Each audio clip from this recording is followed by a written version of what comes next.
Hello, people. Finished a book, Midnight in Siberia. David Greene.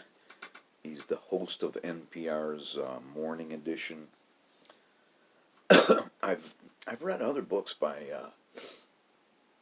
NPR people, and I suppose I expected this to be, really a fantastic book. It wasn't bad. 298 pages. It was a pretty quick read. I've got a cat in my lap here.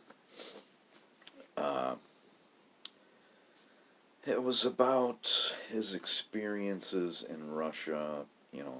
Overall, it was about a train trip that he takes, but he does bounce around and talk about some other stuff that has happened to him in Russia. The train goes all the way from Moscow to the Pacific coast. I'm not even going to try to pronounce the name of that town, Vladivostok or something like that. I've watched videos about that town. It looks absolutely beautiful.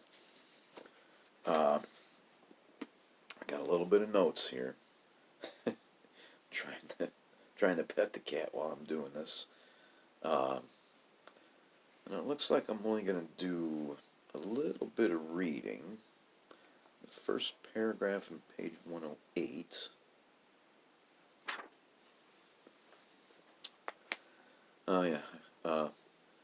This is just typical of the type of...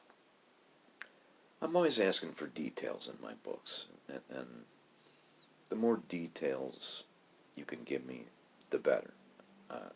I'm not afraid of details. I'll never forget a reporting trip I made to Kaliningrad, a seemingly misplaced chunk of Russia that is separated from the rest of the country, bordering Germany and Lithuania on the Baltic Sea. I went to visit a Holocaust memorial that had recently opened, revealing a long-kept secret. He could have went 50 pages about Kaliningrad. Kaliningrad it was Königsberg in Prussia. He talks a little bit about that, but 2 pages later, he's done with Kaliningrad. He has a lot of problems with the Russian language, and that's what happens when you're an adult and you try to learn another language, especially Russian. So he prints out sometimes what somebody says to him in Russian, and Russian greetings, Russian farewells, and one of the greetings included the word drug, which means friend in Russian. I guess it's kind of a slang thing, but we should all remember that word from Clockwork Orange. Whether you read the book or whether you watched the movie, drug is in there. They talk about drinking vodka an awful lot. Everybody drinks vodka. When you go to visit somebody's house, there's shots of vodka get set up. He talks about food. Everybody, people in Russia seem to be very hospitable, and vodka is all part of it. Vodka, different types of food, and tea. I guess, everybody drinks tea. Goodbye, kitty. Everybody that he talks to in Russia, he brings up politics, and what he's trying to get out of these people is why aren't you in the streets clamoring for democracy?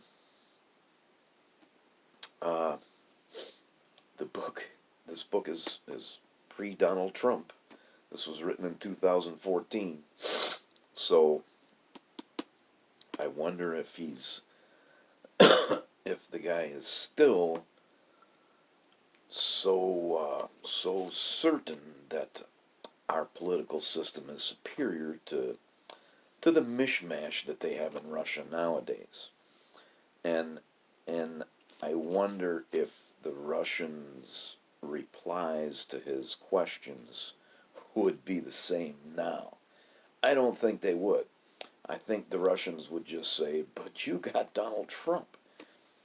And he would probably get a sheepish look on his face and say, "Yeah, you're right.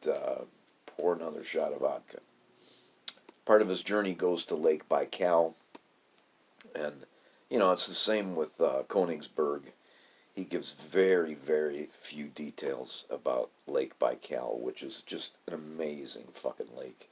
Uh, Lake Baikal has its own seals, for fuck's sake, freshwater seals.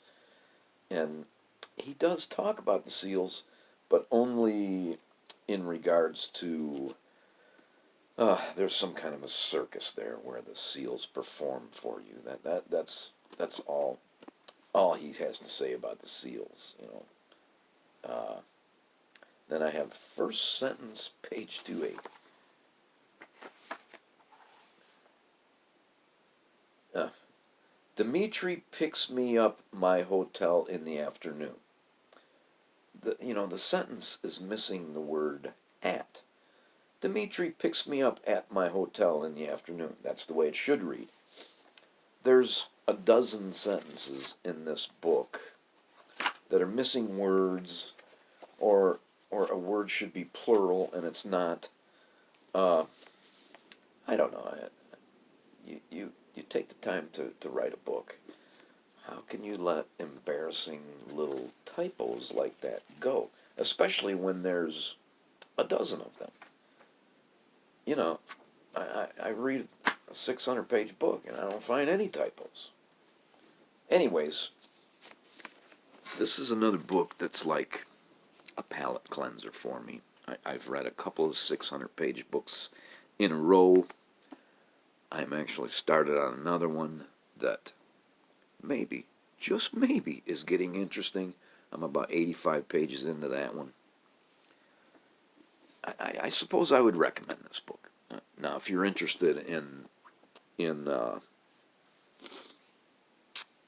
the geography of this 5,000-mile train trip, then this is not the book for you. Uh, that's really that's really what kind of disappointed me about it. Anyways, thank you for watching.